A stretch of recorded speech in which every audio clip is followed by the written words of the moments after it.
Vamos a continuar con la siguiente mesa, tercer sector, y cómo la inteligencia artificial puede ayudarnos a aumentar y potenciar el impacto social.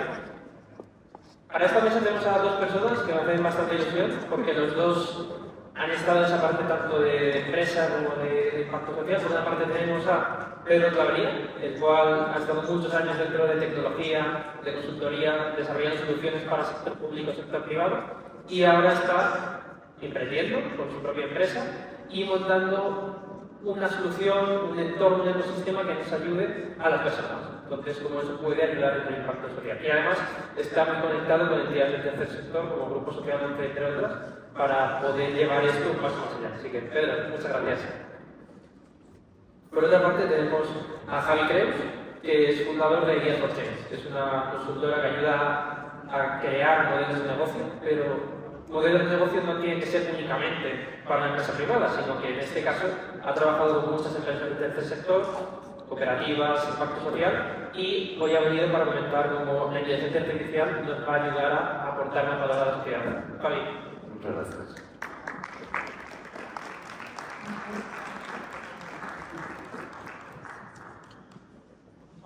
Lo primero de nuevo, muchas gracias a los dos por acompañarnos en esta jornada de inteligencia artificial. Y quiero empezar con una pregunta parecida a la que he hecho dentro de empresa, pero muy orientada a esta parte de impacto. Y es, Pedro, tú en tu base, tu experiencia, cosas que has estado viendo, no paras de hablar con empresas y empresas del tercer sector. Cuando me refiero a empresas, me refiero también al tercer sector. ¿Qué es lo que estás viendo que estén diciendo, mira, es que gracias a esto de inteligencia artificial han conseguido aumentar su impacto, han conseguido aportar más valor a la sociedad, y para eso estamos dentro del tercer sector? Sí, yo un poco por darte el contexto, ¿no? Que yo hasta cumplir 50 años he estado en empresa, en grandes consultoras, haciendo proyectos tanto en ámbito privado, y desde hace 7 años decidí que había dedicado mucho tiempo a usar los datos para que ganaran mucho dinero, mejorar mucho las cuentas de resultados de empresas, y me voy a dedicar a usar los datos para mejorar la vida de las personas. Y ahí empecé a trabajar lo que llaman Data for Good, que en el momento no había IA, era más aplicado a algoritmos y demás. Pues como algunos ejemplos, estaba trabajando en Valdebrón en medicina personalizada con datos, es decir, tú con los datos de la persona puedes cambiar totalmente el tratamiento y mejoras por 4 ese tratamiento. Trabajaba con oncólogos, con San Juan de Dios también, nosotros trabajamos la parte holística, ¿no? O sea, es todo lo que es, yo me centro sobre todo en lo que es prevención y educación, porque hemos visto que es donde más impacto. Yo soy ingeniero y vengo de ese mundo, y entonces tienes el correctivo, el preventivo y el predictivo. Entonces a las personas nos pasa lo mismo, ¿no? Y de hecho yo estoy aquí y hablaba de esto, con los me da igual CEOs o responsables de empresa o las comunidades autónomas o ayuntamientos, ¿no? Que trabajo habitualmente, y lo que les decía es primero, cuida tu bienestar, lo primero, como la mascarilla del avión, pero les decía esto con 10 kilos de sobrepeso. ¿Vale? Entonces lo que he hecho los primeros últimos meses es poner el uniforme. ¿Vale? Y nosotros estamos trabajando en una IA para el bienestar integral de las personas desde hace 2 años. Yo con el anterior presidente de Microsoft, con Enrique Granados, él hablaba de la IA para la productividad, que es de lo que hablan. Y pues yo dije, oye, la IA para el bienestar, y ya estamos trabajando además de la mano de ellos. Ellos nos ponen, nosotros estamos en su programa mundial de startups, y ellos somos de los raros que trabajamos en IA aplicada al bienestar de las personas, ¿no? Y aplica a todo, ¿no? Y nosotros, yo ahora estoy hablando en Comunidad de Madrid, por ejemplo, estrategia de IA humanista. ¿Vale? Que yo llevo 5 años hablando de IA ética, IA humanista o IA y para mí es lo más importante. Si a lo que estamos hablando de la IA le damos valores, todo cambia. Y si la trabajamos desde la salud física hasta la parte espiritual, el que quiera espiritual y el que quiera valores, pues la IA nos dará respuestas en ese sentido. Javi, también si quieres aprovechar a presentarte un poco y de ejemplos que hayas visto ya que estén pasando de tercer sector e IA. Bien, a mí me gustaría como reformularlo. Nosotros pensamos desde el futuro, ¿no? Por ejemplo, ¿qué le queda al tren a Renfe el día que todos los vehículos sean sostenibles, el día que todos los vehículos vayan en raíles virtuales? Hace 10 años que los coches no cambian de línea, siguen unos a otros, un arco de autopista es una taquilla contactless, ¿vale? ¿Qué le queda al tren? Respecto a la inteligencia artificial del tercer sector, a mí me interesa mucho lo que pasa a la vez. La inteligencia artificial es en sí misma, pero está viendo, y la promesa es que va a poner el conocimiento de todos los humanos en la punta de nuestros dedos, y quizás gratis, de esto ya hablaremos luego, pero a la vez está habiendo una revolución en la energía. En California el 80% de la energía consumida en un día soleado viene de fuentes renovables. Si juntas solar, wind and batteries, solar, viento y baterías, en Extremadura estamos tirando el 40% de la energía que producimos.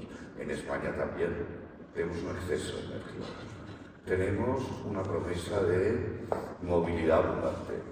Si ahora el coste de la movilidad es €1 km, cuando los coches sean eléctricos y compartidos, vamos a tener un coste de 0. Tenemos una promesa de abundancia de proteína, la proteína sintética hecha en una factoría por fermentación de precisión, ¿no? Promete poder hacer proteína allá donde estemos, no depender del campo, ni del ganado, ni de nada. Tenemos una promesa de trabajo abundante. Un dron, un robot, un vehículo autónomo son todos lo mismo, son un chip que aprende dentro, que aprende de lo que ve. Hay algunos que olvidan, pero la apuesta de Tesla es aprender de lo que ves, y así sucesivamente. Ahí está promesa de abundancia.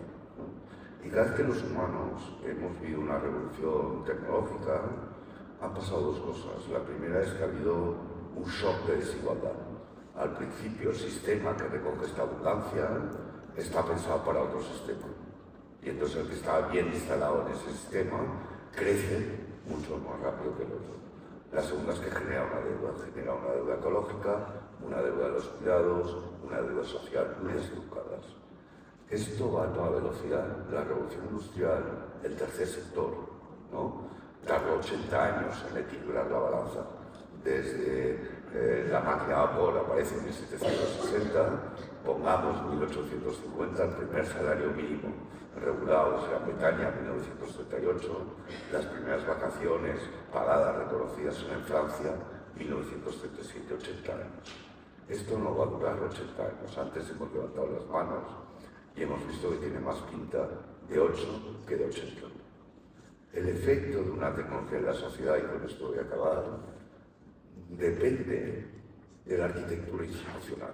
La imprenta se inventa en China en el 1040. No sé cómo un pico, porque hay una barrera cultural. Tiene 6.000 caracteres y entonces hay muy pocos libros que vayas a imprimir tantas veces que te salga cuenta armar tipos con 6.000 caracteres. La imprenta se reinventa en Europa en 1440, ¿no?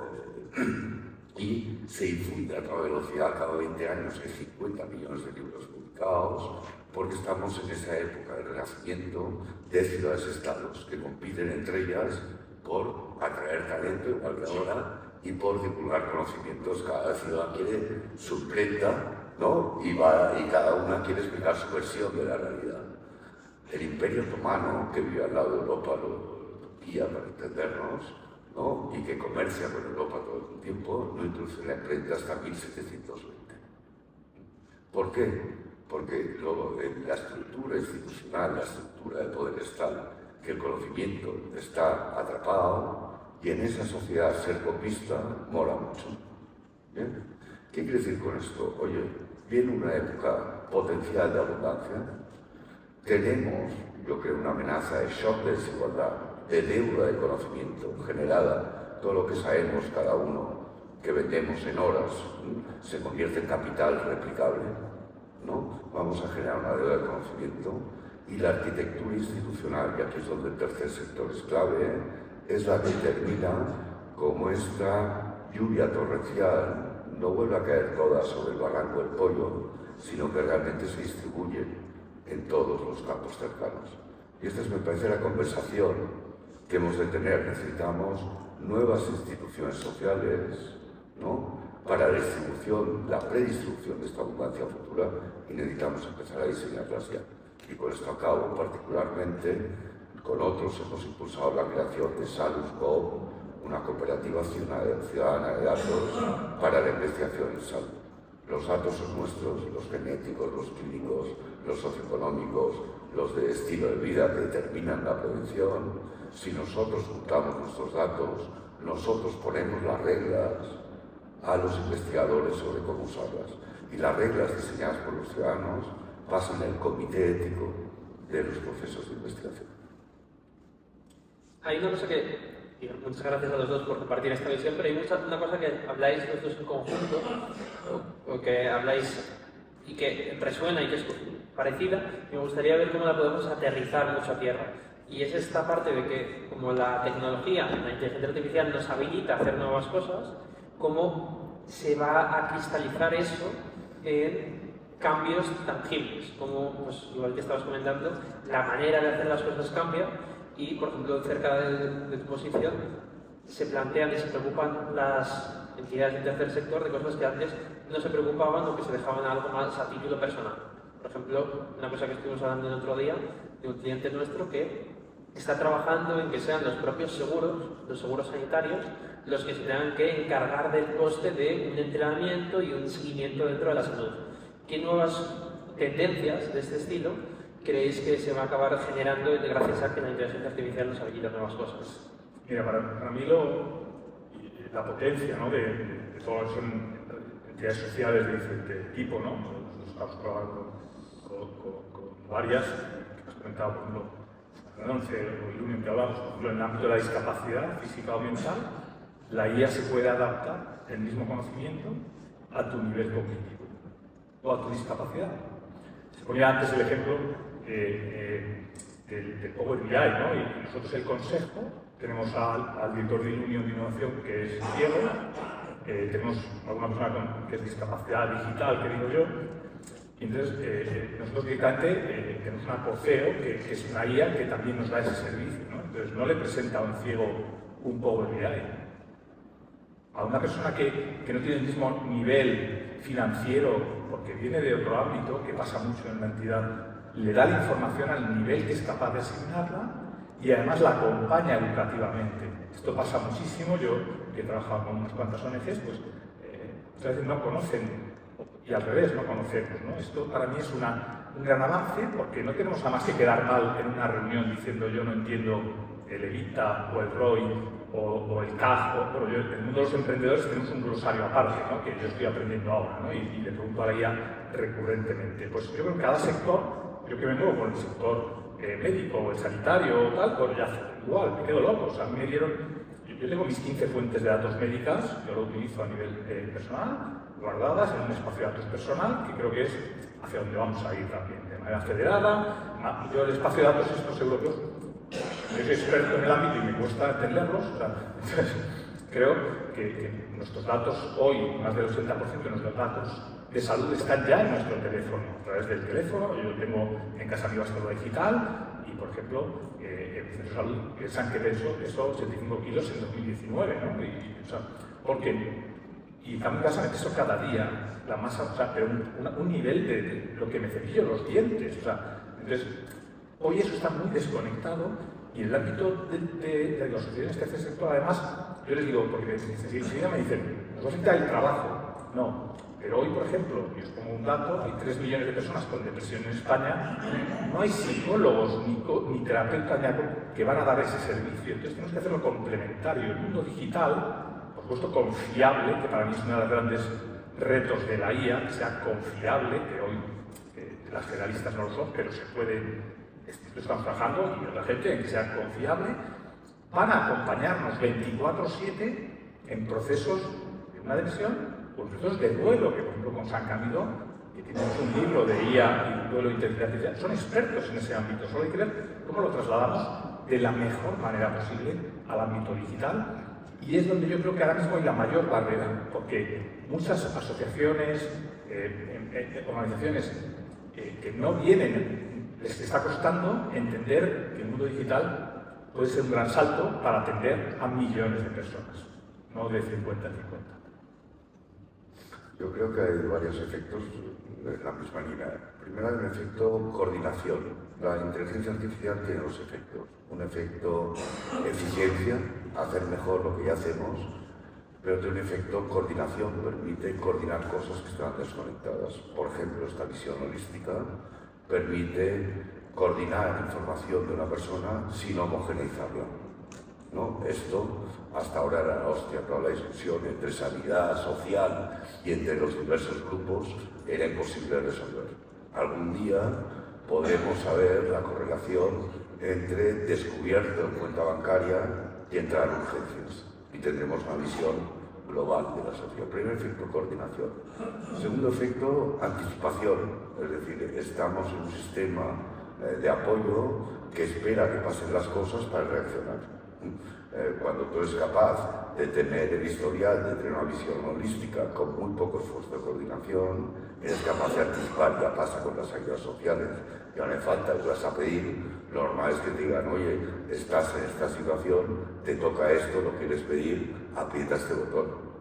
Es decir, que se ha acabado todo esto, ¿no? Y la tercera es otra vez ver el efecto en cadena. Por ejemplo, las organizaciones sociales que trabajan en desnutrición infantil empezaron con las tabletas estas para los niños que en un tratamiento muy caro durante muchas semanas consigues que un niño vuelva.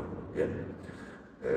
Empezaron a trabajar en esto, pero luego se dieron cuenta al cabo de los años de que el agua era determinante, porque tú puedes dar alimentación especializada, pero si no hay agua, o el agua está corrompida, o el esfuerzo de ir a buscar agua limpia es brutal, esto no se da cuenta. Luego se dieron cuenta de que para buscar agua lo que había cambiado más era la energía, porque buscar agua a mano es una cosa, buscar agua con una placa solar es otra vida. La cuestión es que en los últimos 20 años el precio de las tabletas de alimento especializado ha bajado por 2, es una productividad industrial. El precio, el coste de ir a buscar agua ha bajado por 7, ¿no? Gracias a la energía, y el coste de la energía ha bajado por 17. ¿De acuerdo? ¿Qué quiere decir esto? Que si hoy en día, y aquí es donde os invito a reflexionar, si hoy en día tú quieres ayudar a una mujer embarazada donde los primeros 1000 días, desde el embarazo hasta los 2 años del bebé, son determinantes en toda la salud y en toda la vida del bebé, puedes esperar a que se ponga enfermo y llevarle una tableta, ¿no? Puedes ayudar en el agua, o podrías quizás regalarle una placa solar y una batería y darle una renta vitalicia. Y desde el momento donde está embarazada, tiene capacidad de refrigerar alimentos, en su momento capacidad de refrigerar la leche que se extrae si quiere trabajar, puede tener una bombilla para que el niño o la niña puedan estudiar o jugar fuera de horas de colegio, y si se le sobra electricidad puede vendérsela a un vecino. Creo que tenemos que repensar todo. Hay una dimensión que está clara de aplicar esto a lo que ya hacemos, clarísima, pero creo que de verdad nos conviene, a la velocidad que va el cambio, pensar desde dónde van a acabar las cosas. Pues las decisiones que tomemos hoy, lo sabemos muy bien, tardan 3-5 años en cambiar la organización, en permearlo todo. Me parece que nos conviene trabajar empujando hacia el futuro, pero nos conviene a la vez estirar desde el futuro, porque los factores de coste, los factores de impacto cambian totalmente. Hay un tema que quería comentar y que ya he sacado anticipadamente, y que es esa parte de qué pasa cuando... Dando paso atrás. Dentro de la inteligencia artificial, lo que pueda pasar en 5, 10, 20, 30, 50 años es incierto.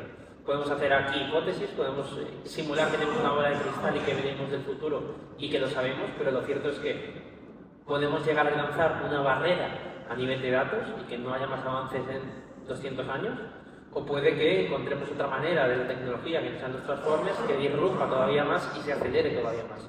Entonces, dejándonos un espacio ahora mismo de hipotetizar distintos escenarios más o menos realistas, pero me gustaría hablar en ese escenario en el cual la tecnología, estamos viendo ahora robots humanoides que tienen inteligencia artificial que no solo te escribe un texto, sino que en tiempo real puede ver, escuchar y hablar.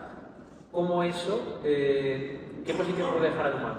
¿Cómo puede también una entidad que se preocupa por el impacto social ayudar a la transición de eso y que no sea un futuro distópico que podemos ver en películas?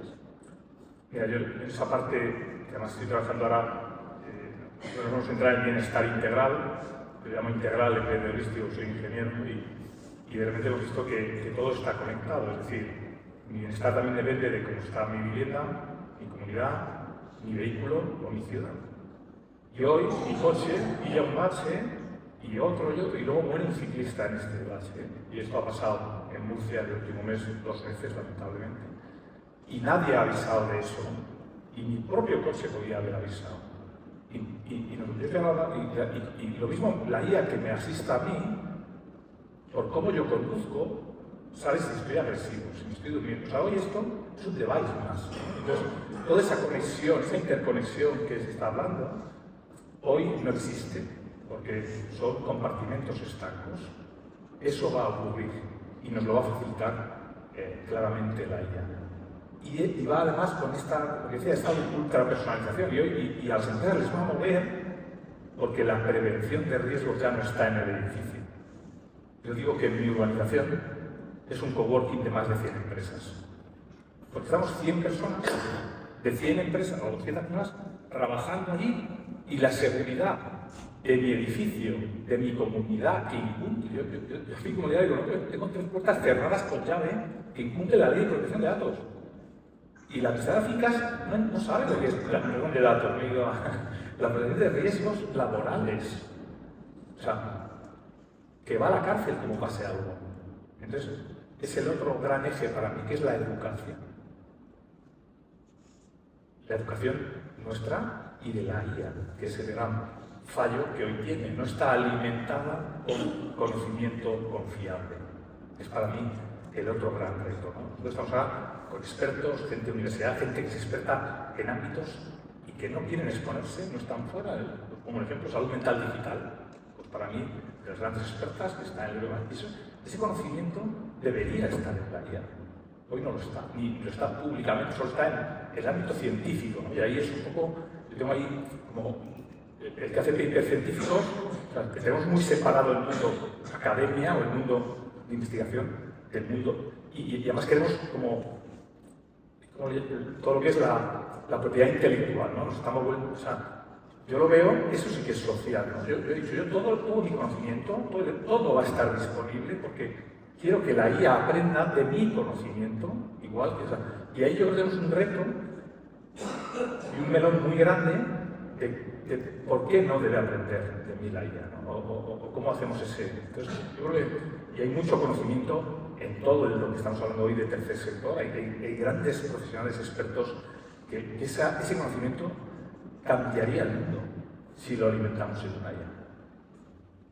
De hecho, ahí has tocado una pata que dentro de la educación, información y cómo se gestiona, una tendencia que se puede ver desde mi punto de vista de una empresa privada, siempre va a abogar, pues vamos a hacer esto encerrado, vamos a tener este activo en información, en conocimiento, pero ¿cómo cambia la situación cuando vamos a dejarlo todo público, vamos a dejarlo todo abierto? Creo que es lo que comparte el tercer sector y, en cierto modo, administración pública, para que ese conocimiento pueda construir sobre el gente y que no sea solo sobre la información más posiblemente sesgada dentro de Internet. Yo veo que nuestras sociedades están en crisis. Nuestras constituciones republicanas se basan en 3 cosas. La propiedad, la representación y el trabajo.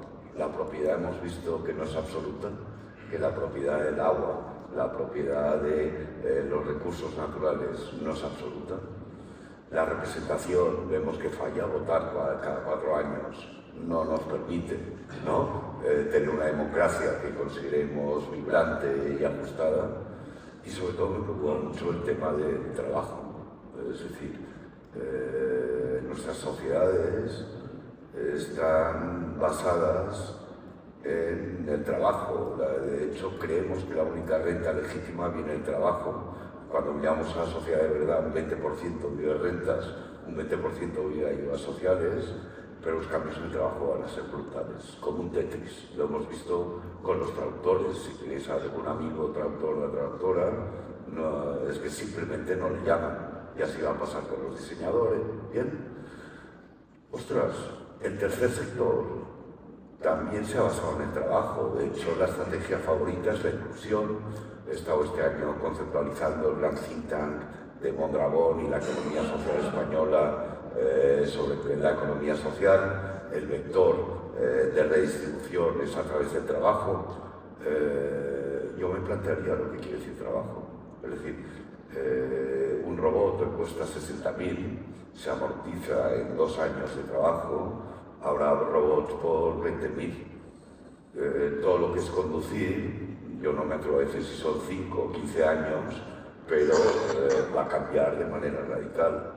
Entonces, sí que creo que en este juego a 3, entre empresas, sociedad civil y sector público, hemos de cambiar muy rápido y tener preparado cómo se redistribuye esto.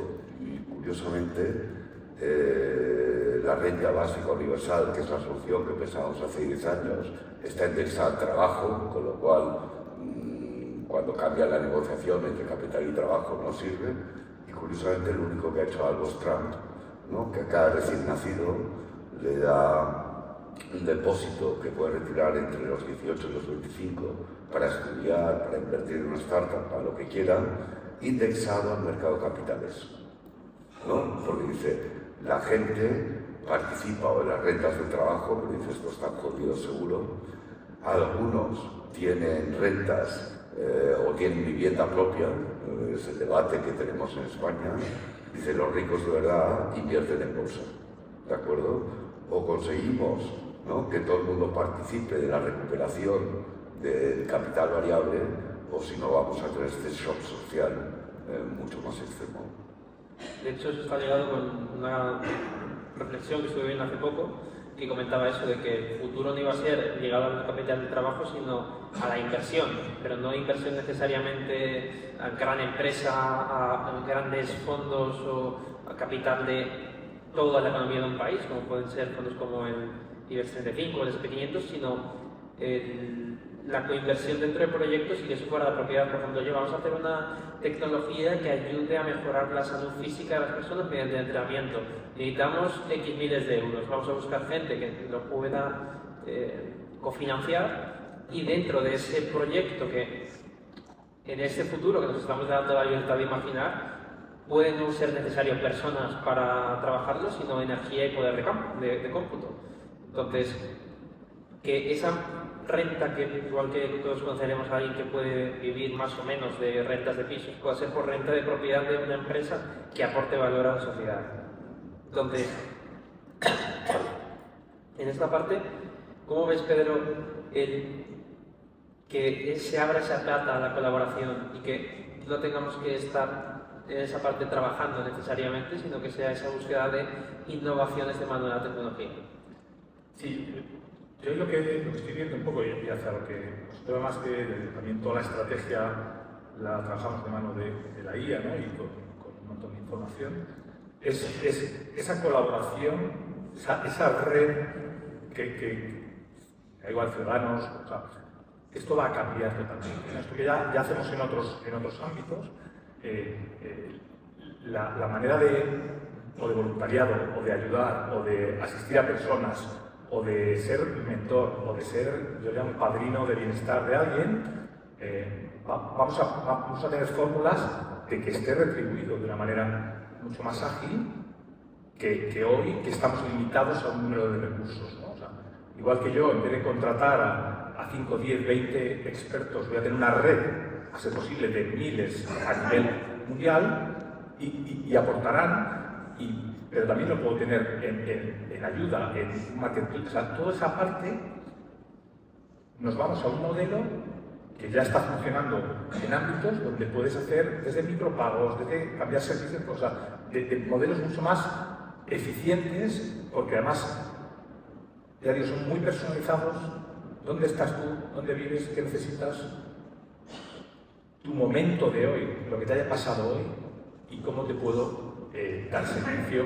Donde hoy, que yo digo, el otro día estaba en servicios sociales del ayuntamiento, y que me decían, ¿me vas a quitar el trabajo? Digo, no, porque tú hoy me vas a dar para dentro de 4 meses. Hoy los servicios están colapsados. O sea, y estamos en un modelo de urgencia O sea, no estamos pensados, ya digo, y para mí lo más es esto lo que es prevención, educación. Estamos dimensionados para arreglar cosas rotas o personas rotas. Y tenemos que irnos mucho antes, ¿no? Y mucho más en positivo, ¿no? Yo digo, yo podía venir aquí y deciros de la AGI, o como dijo el otro día alguien, un divulgador de IA, en un año los trabajos remotos van a desaparecer. Bueno, pues eso es un divulgador y no un experto en IA, ¿vale? Entonces, y lamentablemente pues hay mucho de eso, porque en las redes cualquiera pues se pone la etiqueta, pero no puede mostrar que lleva 30 años trabajando en estos ámbitos, que tiene una carrera de ingeniería. Entonces, ya digo, yo os pongo un caso muy cercano, que además ha salido en prensa y en portada, y se dice eso para salir en la portada, ¿vale? O un ingeniero que dice los ingenieros vamos a desaparecer y ya solo valen los, bueno, pues tampoco vamos a morir, ¿no? O sea, entonces, ya digo que para mí, y en estos foros aprovecho también pues para un poco desmentir con cariño a otras personas que tienen otros intereses, porque al final tienen detrás una empresa que quiere vender su producto, ¿vale? Y eso, pues yo creo que eso es lo que nos diferencia los que estamos en el impacto social. O sea, yo tengo una empresa que lo primero que medimos es a cuántos millones de personas queremos llegar a ayudar, ¿no? Medimos primero impacto en personas y, por supuesto, cuenta de resultados, ¿no? Porque si no, no funciona el modelo. Yo también he trabajado, y en este caso quiero una empresa que sea rentable, pero no voy a sacrificar EBITDA por impacto, ¿no? que es el juego en el que yo pues, me manejo con empresas, intento convencerles de que dejen de pensar en maximizar EBITDA y tener una maquinita a hacer dinero, y las personas pues no tratarlas como...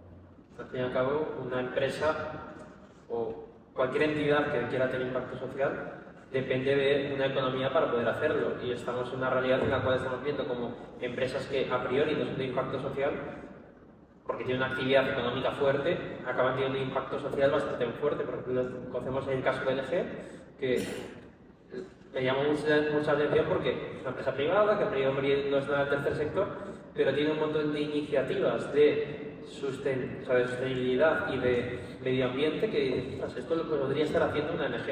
Entonces, estamos en una realidad que muchas empresas tienen ligadas de manera más formal o no a una fundación. Yo digo además, yo estoy muy ligado a la gente que capitalismo consciente, y al final son autosuficientes. Que para mí es decir, el concepto empresa no está pegado con el concepto hacer un impacto social. Al revés, tengo una empresa que genera dinero con lo cual puedo hacer impacto. Y cuanto más dinero, más impacto. Y lo que tengo es que tener a todos los stakeholders que llaman, ¿no? A todos pues bien retribuidos. Al accionista, al empleado, al cliente, al proveedor, que muchas veces también al que maltratas al proveedor, que esto, no voy a dar ejemplo, no voy a dar nombres, pero pues el proveedor, como me lo cargue, me cargo el tejido empresarial, ¿no? porque le ha apretado. Entonces ahí todo ese ecosistema, para mí, la inteligencia artificial también es muy buena, porque si tú le dices, oye, estos son los valores de la empresa, es capaz de respetar los valores de la empresa, es capaz de parar una reunión de Teams porque no se están cumpliendo los valores de la empresa, o es capaz de decirte esto que estás haciendo con este proveedor, cliente, usuario, ciudadano, no cumple los valores que están declarados. Y eso yo creo que es un melón. Nosotros por lo menos estamos muy focalizados porque creo que es lo que de verdad hace. Por eso digo yo, nosotros tenemos una cocero de la empresa, esto se llama ISA, y es Inteligencia al Servicio del Alma, y el nombre se lo ha puesto ella, ¿vale? Entonces, para mí es la clave de cómo usar la IA de verdad con valores. Y le estás dando unas reglas de cómo te gustaría que trataran a tus hijos. Yo lo digo así, o sea, yo es cómo me gustaría tratar a mis hijas. Siempre pongo ese ejemplo y ese lo entiende todo el mundo. Yo veo varias cosas aquí. La primera es, toda empresa produce un impacto. Otra cosa, si lo mide o no lo mide, le interese o no le interese. Pero toda empresa produce un impacto en la sociedad, en su contexto, en su comunidad, en su ecosistema industrial. Pero otra cosa es medirlo, dirigirlo, ser intencional, ¿no? Yo creo que Pedro ha dicho una cosa, es decir, valor y valores comparten raíz, damos valor a aquello que es coherente con nuestros valores. y va a cambiar mucho el valor. Como os decía antes, el valor del trabajo respecto al valor del algoritmo es muy diferente el valor del trabajo respecto a una fresadora. La fresadora sin humano no vale nada, el algoritmo está replicable a coste cero en cualquier otro sitio. Y creo que nos va a tocar como sociedad cambiar de valores y cambiar de valores. Por ejemplo, creo que la economía de los ciudadanos, si resolvemos la producción con robots, energía, coste marginal cero, la labor de reproducción, la labor de conservación de la vida y de conservación del ambiente social del cual nos hablaba Precio, empieza a tener un valor tremendo. Y me parece que lo estamos viendo ya en el reconocimiento a las tareas del hogar, los permisos paternales extendidos independientemente del sexo, tal y cual. Nos va a tocar pensar mucho sobre esto. Y la tercera cosa que arranca lo que tú decías, empieza hace 10 años el porcentaje de solo entrepreneurs, ¿no? Entrepreneurs, persona única, era en torno al 27%. Ahora mismo es del 40%. Hay fondos de inversión que solo invierten en emprendedores, una persona, muchos agentes. ¿De acuerdo? La nueva unidad de producción, que aquí hay dos tensiones entre lo que estudió Jorge Mondragón Teen Academy, ¿no? Donde se defiende el emprendimiento colectivo. Dice, oye, es que es más resiliente si sois un grupo de varios en cooperativa, cambiando de roles, tal y cual. Y lo que está indicando el mercado financiero ahora mismo, que es el solo entrepreneur, que es un entrepreneur, muchos clientes, y de vez en cuando llamas a un ingeniero para lo que no puedas aprender tú solo. ¿De acuerdo? Entonces, ahí es donde necesitamos ir masajeando, hemos de tomar dos decisiones hoy. ¿Qué hacemos hoy, a cortísimo plazo? Pero sobre todo, y creo de verdad, cómo nos vemos y cómo contribuimos a que el endgame, a que el juego final nos juegue a favor. Porque ahora es muy fácil hacer el movimiento de sentido común y en vez de llegar a tierra firme, llegar a tierras movedizas. Y pongo este ejemplo en Cayo, es traductores, decía antes, si tienes una empresa de traducción no te llaman, ¿no? De repente dices, oye, porque traducen con tus clientes, han empezado a traducir con inteligencia artificial, y dices, oye, pues ahora monto un servicio, mis traductores ya no los llamo, pero me quedo uno, y monto un servicio de traduzco con inteligencia artificial y pongo sello revisado por humano. Si es una cosa comercial, poco tiempo, si es un documento jurídico, más tiempo. ¿De acuerdo? Y te acabas de mover en un movimiento lógico del negocio de la traducción, que ya no es negocio, al negocio del sello. Y lo que parece tierra firme, el negocio del sello, cuando piensas si Cambridge o Oxford se meten en el negocio del sello, es game over. Me da la sensación de que en este tiempo en el que estamos, donde nadie sabe nada, donde cada uno ve la pata del elefante y cree que es una columna, y otro toca la trompa y cree que es una manguera, ¿no? Cada uno ve un trozo, que el movimiento lógico a corto plazo, ¿no?, sea un game over a medio plazo. Y esta es la tensión que yo creo que hemos de aguantar ahora mismo.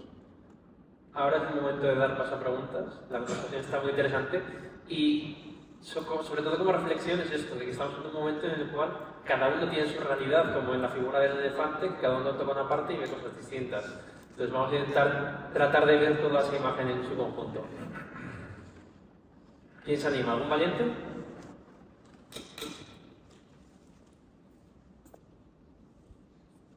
Hola, buenos días. Muchas gracias primero por este diálogo.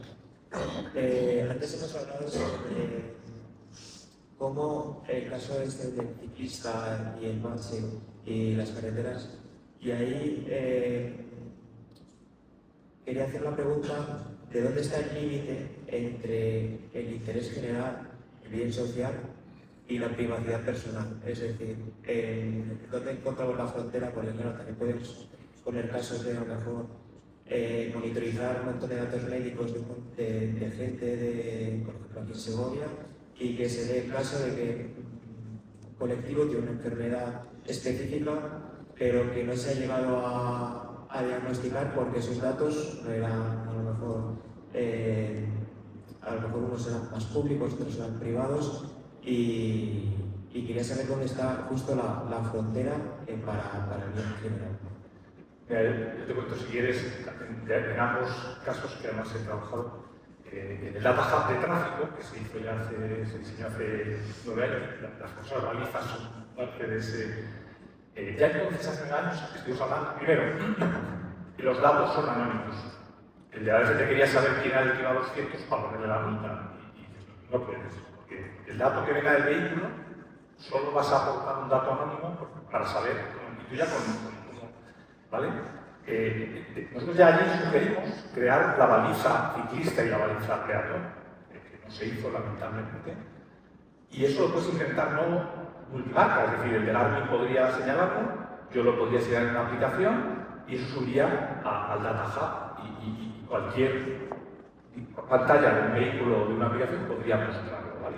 Todo es anónimo, es decir, nadie sabe quién eres tú y solo la activas si tú quieres, en este caso, ¿no? En el ámbito de los datos médicos, y además con desde la 6, que es la Sociedad de Tecnología Médica, yo hablaba allí de salvar vidas con datos, ¿vale? Y luego venía el de RGPD a decir lo que no se podía hacer, ¿no? Y lamentablemente va a ocurrir así, ¿no? Con la IA y con las limitaciones que tenemos en el ámbito de la salud, no solo la privacidad, es que ahora en la ley hay cosas que nos permitirían salvar vidas. Esto dicho por expertos médicos, que en vez de la IA tenemos que usar algoritmos y tenemos que usar lo que usábamos hasta ahora, ¿vale?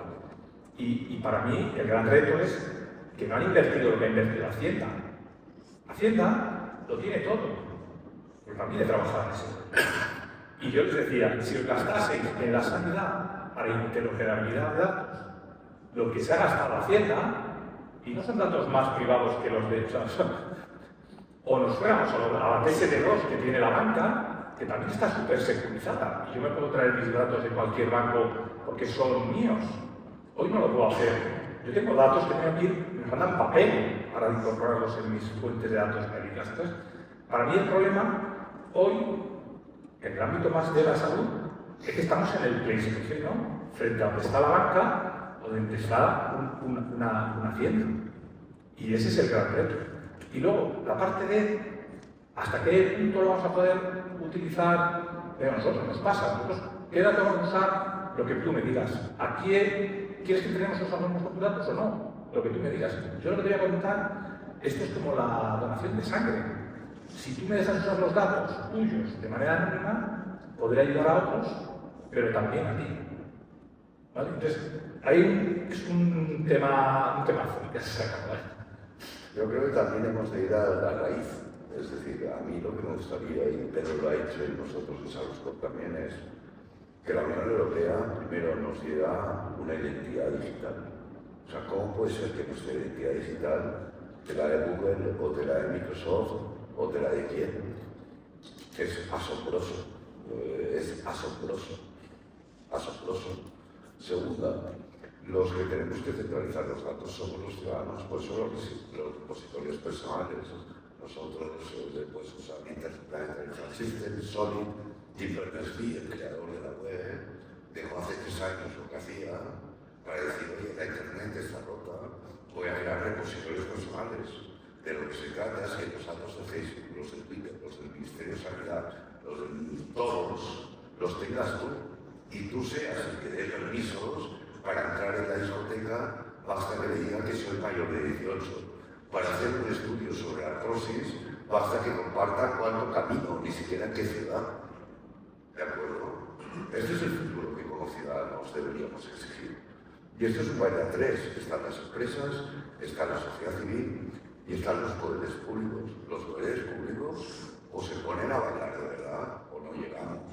Poderes públicos, identidad, repositorios personales, y empieza a haber cosas muy interesantes. Por ejemplo, el movimiento OpenAI, Public AI, Internet, inteligencia artificial pública.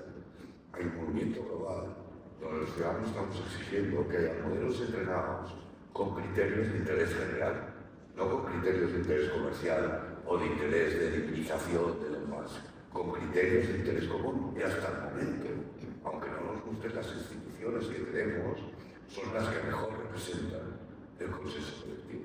El gobierno suizo, lo podéis probar, public.ai, ¿no? Ya tiene Apertus, que es un modelo entrenado con valores de interés general, aplicable como motor, y ahora lo que están viendo todos los supercomputadores de Europa es no como entrenar modelos, sino como dar servicios de inferencia, de preguntas de modelo, de personalización de este modelo, que esto tiene un coste que sí los europeos de momento podemos animar. Pero creo de verdad que necesitamos girar la tortilla de cómo va la cosa. El centro de lo que necesitamos son mejores ciudadanos. Y los propietarios de los datos somos los ciudadanos, y los que tenemos que tener en la seguridad digital. Los derechos no se enuncian, se instrumentan. O te dan el botón para ejercer el derecho, o este derecho se queda en el limbo. Entonces yo creo que esta es la exigencia que debemos hacer. Y ahí para aportarme mi granito, aunque sí es tapado porque es mucho más cercano a que sea ética, filosofía e incluso política. Una cosa que pasa como tendencia es que primero esos datos, ya sea por una entidad pública, privada o mixta, se hace un piloto, por ejemplo, ya sea más forzado, menos forzado, o se descubre al hacerlo, que es, por ejemplo, con el ejemplo que decía de las balizas, no se empezó obligando a que se tengan las balizas y a que se recorte cuando el vehículo se para, se empezó con que Waze o Google Maps daban la opción de decir, oye, que hay un coche parado en la carretera, que tengan cuidado para no llevárselo por delante. Pues eso, ha habido una masa crítica que lo ha adoptado, que lo está utilizando, y luego ya desde el gobierno se ha visto que puede tener una utilidad la parte más como de imposición de, oye, pues ahora todo el mundo tiene que llevar una baliza, si no hay una multa, y en el momento en el cual tenga un problema la saca y ya manda la señal para que podamos informar a los navegadores de que acá hay un coche parado. No es una ciencia cierta, ni algo que podamos controlar del todo, pero es un patrón que he podido ver que en el futuro podría llegar a pasar. Oye, esto de la salud, pues con una cooperativa entre su ciudadanos acabe pasando y que luego sea algo que se instaura a nivel general, ¿o no?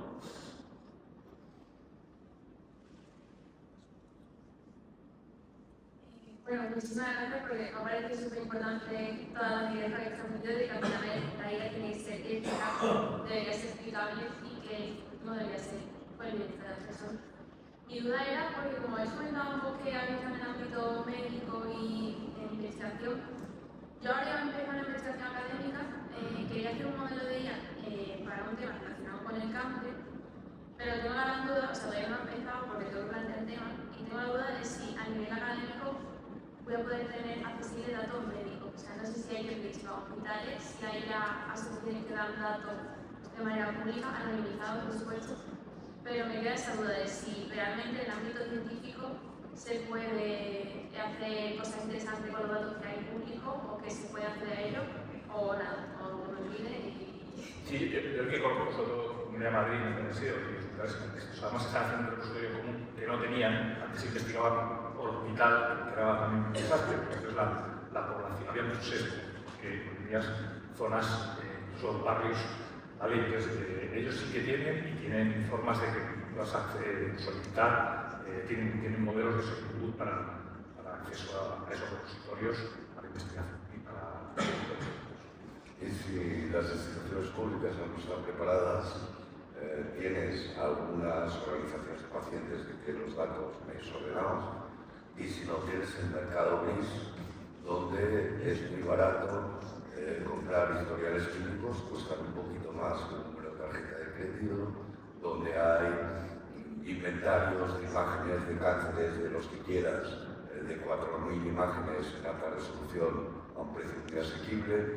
Es decir, lo que quiero que veamos es que lo que estamos viendo nosotros de la economía de los datos es la punta de la iceberg.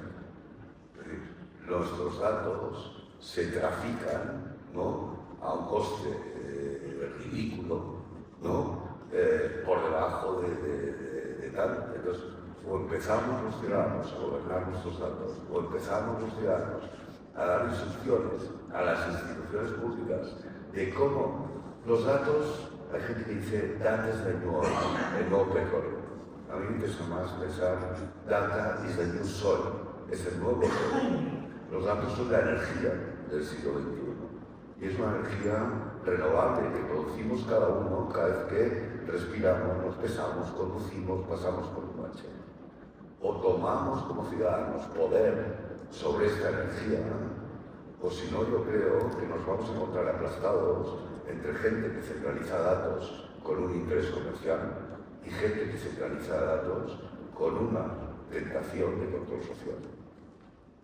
Y me parece que ninguna de las sociedades que queremos. De hecho, la reflexión que estamos escuchando más son datos, porque la IA generativa, la IA clásica, se fundamenta en datos y para mejorarlos necesitan datos. O sea, casi la palabra que vamos a escuchar más hoy que datos es IA, porque la IA viene de los datos. También por esta aclaración que decimos. Pues sería la raíz de las cosas. Ahí tenemos una pregunta.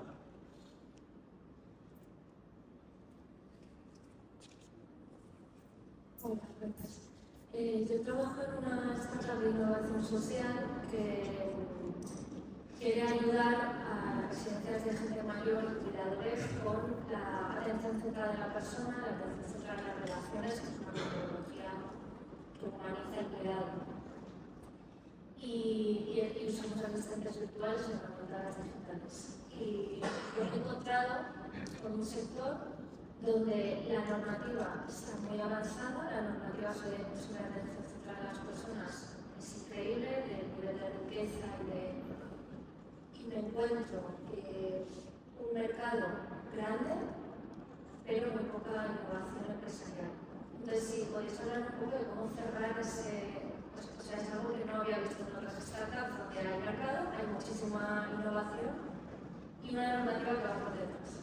Por si podéis hablar un poco de cerrar ese gap, esos lagunas, ese círculo que hay entre sociedad, mercado y normativa, que es que habéis hablado.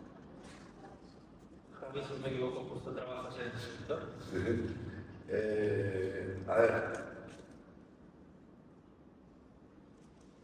es decir, todo ha cambiado muy rápido. Cuando nació Internet, ¿no? Había muchas startups también. Algunas eran de intercambio de horas. Oye, yo sé diseñar, yo sé dibujar, pues oye, hacemos un intercambio de horas tal cual, ¿no?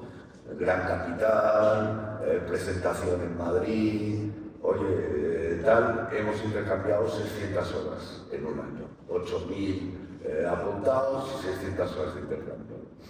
Y a la semana siguiente me fui a Zaragoza, era la época donde Zaragoza tenía esta incubadora de empresas sociales tan interesante y tal. Y en el propio edificio de la incubadora, con post-its, ¿no? 40 personas habían intercambiado 600 horas también. ¿Vale? ¿Qué quiere decir? Que la innovación está en la receta. Si tú piensas algo que hoy no es posible hacer y que sería posible hacer si el sensor de la cocina avisara de si se han acabado el plato, el sensor del pasillo avisara de si se han parado 2 minutos en la puerta a conversar entre ellas, ¿me entiendes? You fake it until you make it, ¿vale? Entonces, porque lo importante es la receta, la innovación. La innovación no es solo la tecnología, la innovación es cómo cambias todo, con los mismos ingredientes, patatas, huevos, aceite. Un cocinero español, cocinera española, acaba en una tortilla de patatas, pero una cocinera de Hong Kong haría otra cosa, y una hindú haría otra cosa aún. Y si solo sabes freír, harías una serie de cosas. Si además sabes hornear, o hacer el brie, o tal, harías otras cosas. ¿Qué quiero decir? Es el momento de hacer experimentos, porque la tecnología la vas a tener así, lo decían antes, si tú sabes escribir un prompt. La cadena va sola. Ahora, ¿cómo hacerte una pregunta nueva? ¿Cómo relacionar cosas que no estaban relacionadas? Esto se puede probar con un experimento mental, con un experimento post-its, pintando rayas en los pasillos, haciendo muchas otras cosas. Yo esto que comentas, lo conozco bien también, he trabajado con residencias de manejo. Y ese gap, hoy tenemos una gran ventaja con la IA. Y así te digo, mis padres, con 86 y casi 89 años, hablan con la IA. Tenemos una interfaz de lenguaje natural al que además le pueden decir 5 veces y que se adapta a su conocimiento. Y si es un entorno rural, es un entorno rural. si un chaval de altas capacidades es un chaval de altas capacidades. Y lo mismo con los profesionales que trabajan con las personas. Y con educadores. Yo ahora estoy yo digo, nosotros tenemos mucho foco en cuidar a los que nos cuidan, ¿vale? Ya sean profesionales del ámbito de la salud o de acompañamiento social o fuerzas de seguridad del Estado, o incluso sacerdotes que también. Pues, entonces, la ventaja es que ese gap, lo que intenciones es que se cubra esa educación. Esa es como te acompaño a que abraces una tecnología que ahora es por fin súper sencilla, es decir, no tengo que abrir una aplicación, o sea, es que es voz. Y ya digo, nosotros ya no trabajamos con prompts, es internet natural. Vamos a nuestro compañero virtual, con avatares, con unos cuidados, porque no se ha visto las novias virtuales. Si tú quieres ir a lo más avanzado que hay, entra en buscar novias virtuales con avatar. O sea, impresionante, o sea, novios. Entonces, también hay que aprender de los que van muy rápido y muy avanzados. O sea, yo muchas veces tienes que aprender de sectores que esto lo tienen súper trabajado. ¿No? O sea, y entonces ves las posibilidades. Y yo pienso en mis hijas que lo que se puede es un avatar para ellas en un videojuego. Y yo tengo que pensar ya en cursos, en shorts y en videojuegos. O sea, es pantalla, es como lo llamo yo, cómo tienes que avanzar con alguien, o sea, y gamificación, y premio. Y por supuesto, yo digo, esto que llamo padrino es con quién me comprometo. Es decir, yo esto lo haría por quién, ¿no? Pues este tipo de cosas, que son muy sociales, funcionan como quién. Y la IA es muy capaz de ayudarnos a encontrar lo que nos motiva. Os voy a poner un reto ahora para terminar, porque nos estamos quedando sin tiempo antes de ir ahí al café y al networking.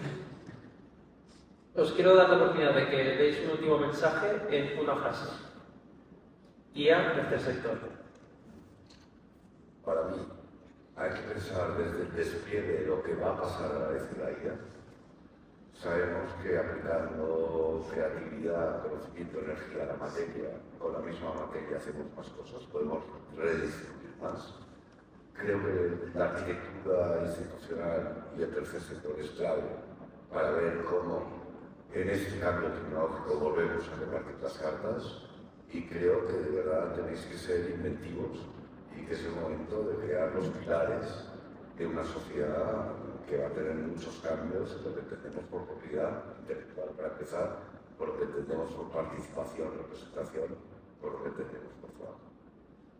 Yo os dejo lo que me dijo mi hija pequeña, que es: papá, la IA es como un profesor virtual que me acompaña en todas las horas, ¿no? Pues yo os recomiendo que empecéis a usarla con esa filosofía y me contáis de eso de existes, ¿no? Y fallará, y os dirá cosas que no la creéis, pero usarla como un compañero, ¿no?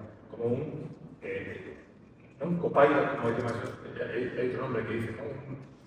No me salgo, o sea, como un compañero, ¿no? un companion, ¿no? que dicen los ángeles. O sea, y veréis que os va a sorprender. Yo tengo anécdotas de cosas a las que me ha superado varias veces, pero además muy humanas, para decirle a alguien, para acompañar a alguien, y yo digo que no os vais a arrepentir sobre todo el que tenga más rechazo, ¿no? Que yo muchas veces es lo que trato de compartir. Muchas gracias, Javi y Pedro. Nos vemos en una hora para el siguiente mes.